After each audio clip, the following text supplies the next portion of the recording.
Guys, nandito pa kami ngayon, oh. Nakatenga pa kami ng basura. Tingnan nyo naman.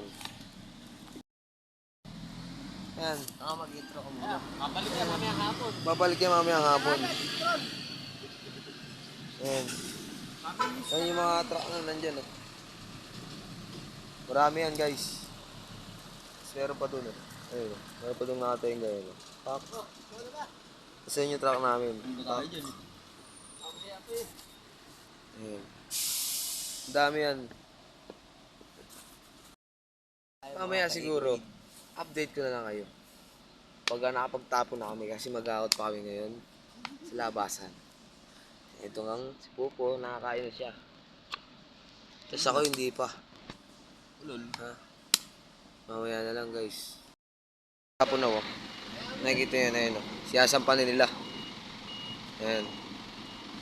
Siguro pang ano kami guys, pang 13. Kasi marami pa dun, oh. Ay, makikita nyo yan. Ayan. Ayan. Lumipit kami dito kasi konti na lang yung ano, yung truck. So ito tignan nyo.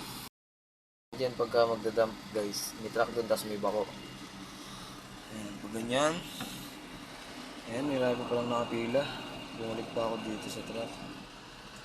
Ayan, ayan yung tinuro ko kanina, Pax. Ayan o. Abuti dyan sa rampa na yan guys. Kaya kapag nakapag-akot na ulit kami tapos nakapagtapon. So, ayan. Pasensya na lang po muna sa mga hindi namin nakakutan ng isang araw kasi sobrang daming basura. Yun lang po. Ingat po kayo palagi. Salamat.